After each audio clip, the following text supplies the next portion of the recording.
दोस्तों नमस्कार। दोस्तों मैं सतवीर सिंह अपने YouTube के भारत लिंक ग्लोबल चैनल पर आपका स्वागत करता हूं। दोस्तों मैं आपसे एक सवाल पूछना चाहता हूं।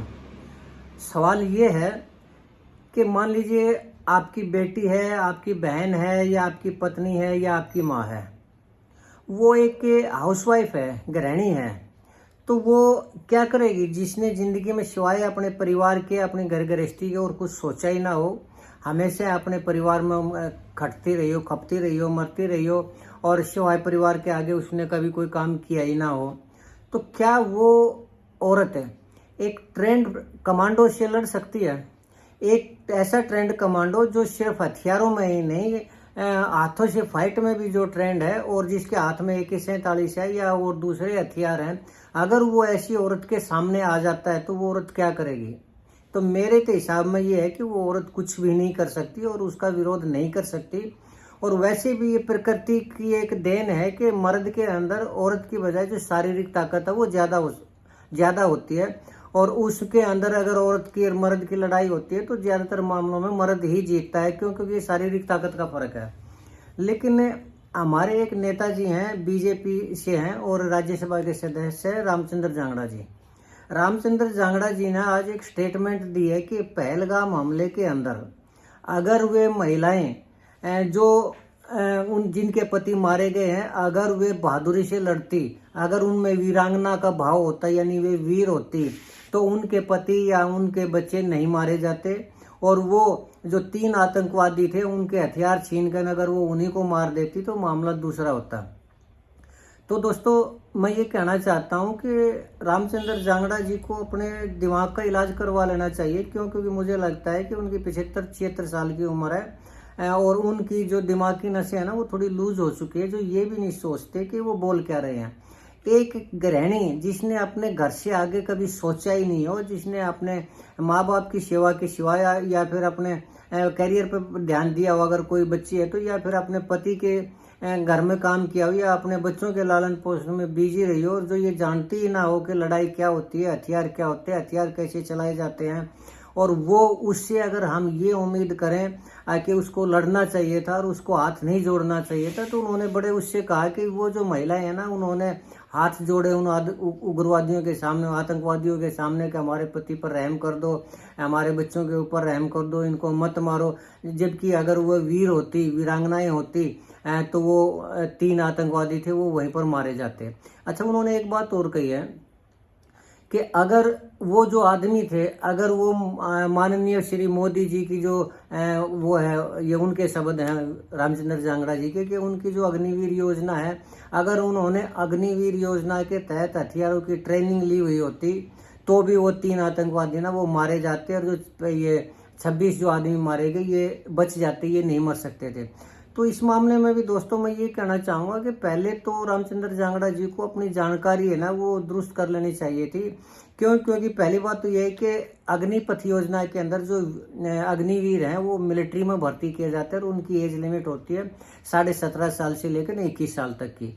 और वहाँ जो पहलगाम के अंदर थे वो पर्यटक थे, वो आम आदमी थे, और उनकी उम्र हर एक की जो उम्र थी वो 21 साल से ऊपर थी, यानी 50-55 साल तक की एज थी। तो अब मैं रामचंद्र जांगड़ा जी से ये पूछना चाहता हूँ कि 50-55 साल की उम्र में क्या आपके आदरणीय मोदी जी उनको फौज में भर्ती करेंगे, या उन्होंने किया या करते वो, ताकि उनको अग्निवीर की ट्रेनिंग दी जाती? जो बच्चे अग्निवीर की ट्रेनिंग ले रहे हैं वे तो वहाँ थे ही नहीं, वहाँ पर आम आदमी थे, आम पर्यटक थे।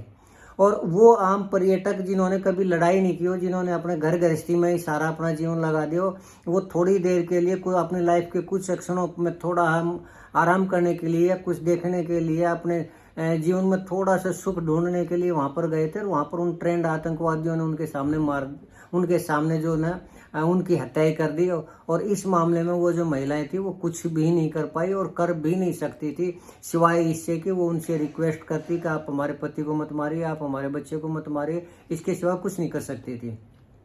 तो दोस्तों रामचंद्र जांगड़ा जी के बारे में थोड़ा सा मैं बता दूं कि वो रामचंद्र जांगड़ा जी हैं जिन्होंने किसान आंदोलन के बारे में किसानों के प्रति ये कहा था कि किसान नहीं है, ये तो नशेड़ी लोग हैं और नशा करने के लिए आए हुए हैं।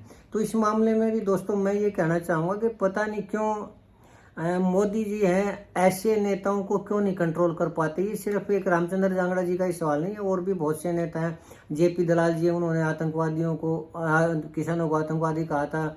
और वो जो हीरोइन है मनीषा कोइराला, नहीं वो कंगना रनौत, सॉरी कंगना रनौत, उन्होंने ये कहा था कि ये जो किसान है ये 100 रुपये दे के न लाए हुए, इन औरतों को 100 रुपये दे के न लाया हुआ है, आदमियों को लाया हुआ है, और ये किसान नहीं है।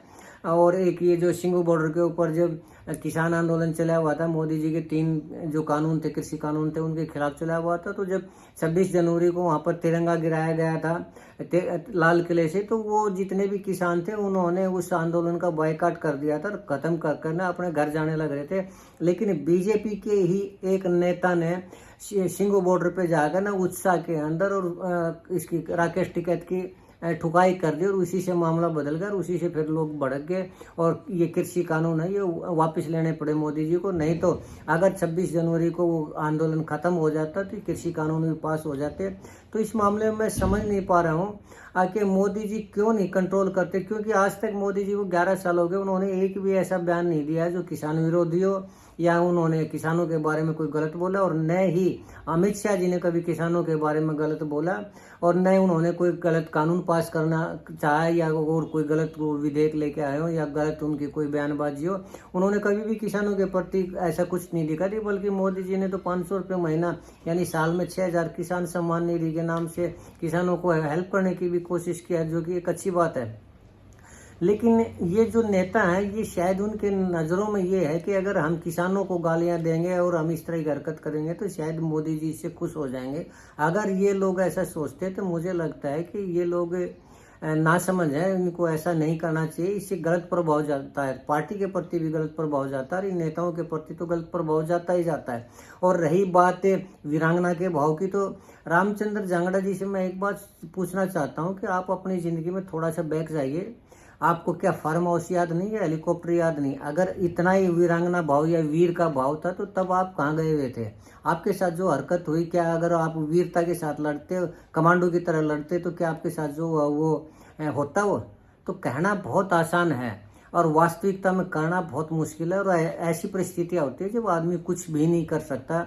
तो एक 75 साल की उम्र का आदमी जो इस तरह की बयानबाजी देता है, वो मेरे हिसाब से तो नासमझी का है, और उनको ऐसा नहीं करना चाहिए। रामचंद्र जांगड़ा जी की जो उम्र है वो अब एक तरह से मार्गदर्शक के व्यक्ति की है। इस उम्र में उनके जो शब्द हैं वो ऐसे होने चाहिए जिससे प्रेरणा मिले, हमारे युवाओं को प्रेरणा मिले, हम लोगों को प्रेरणा मिले, जनता को प्रेरणा मिले। लेकिन अगर वो इस तरह की बयानबाजी देंगे तो ये बहुत ही अनुचित है। ये समाज के लिए भी अनुचित है, पार्टी के लिए भी अनुचित है, खासकर ऐसे नेताओं के लिए भी अनुचित है। तो रामचंद्र जांगड़ा जी को ऐसे बयानों से बचना चाहिए। इस तरह रामचंद्र जांगड़ा जी या कोई भी हो, हर एक आदमी को ऐसे बयानों से बचना चाहिए जिनकी कोई ज़रूरत नहीं हो, बगैर ज़रूरत कुछ भी बात कह देना उसके राजनीतिक कैरियर के लिए और उसके खुद के जीवन के लिए आलोचनात्मक बात होती है। लोग उसकी आलोचना करते हैं, तो इनसे बचना चाहिए, चाहे वो किसी भी पार्टी का हो, चाहे वो कांग्रेस का हो, बीजेपी का हो, या किसी और पार्टी का हो। जो भी सामाजिक जीवन में जो आदमी है, उनको तो कम से कम सामाजिक मर्यादाओं का ध्यान रखना चाहिए, समाज का ध्यान रखना चाहिए, अपने शब्दों के उचित शब्दों के इस्तेमाल करना चाहिए। तो मैं इतना ही कहना चाह रहा था दोस्तों, और उम्मीद है आपको मेरी ये सोच या मेरा ये कहना पसंद आया होगा। अगर आपको ये मेरी वीडियो पसंद आई तो मैं आपसे अनुरोध करना चाहूँगा कि आप मेरी इस वीडियो को लाइक करें, शेयर करें, और अगर आपको लगता है कि मैं गलत हूँ तो भी आप कमेंट जरूर करें दोस्तों। हाँ, एक चीज़ और कहना चाहूँगा, थोड़ा सभ्यता के दायरे में कमेंट, भले ही आप आलोचना करें, लेकिन आलोचना भी एक सभ्यता के दायरे में होती है, तो सभ्यता के दायरे में आलोचना जरूर करें। और अगर मैं गलत हूं तो ताकि मैं अपने आप को करेक्ट कर सकूं। इसके साथ ही मैं आपसे एक चलते चलते एक निवेदन और करना चाहूँगा कि आप मेरे इस चैनल को सब्सक्राइब जरूर करें दोस्तों, क्योंकि इसमें आपका कोई पैसा खर्च होता नहीं, मेरा हौसला बढ़ता है और मैं इस तरह की आपके सामने वीडियो लाता रहूँगा। अगर आप सब्सक्राइब ज़्यादा से ज़्यादा करेंगे तो। आपने मेरा ये वीडियो देखा, इसके लिए आपका बहुत बहुत धन्यवाद। नमस्कार, जय हिंद, जय भारत।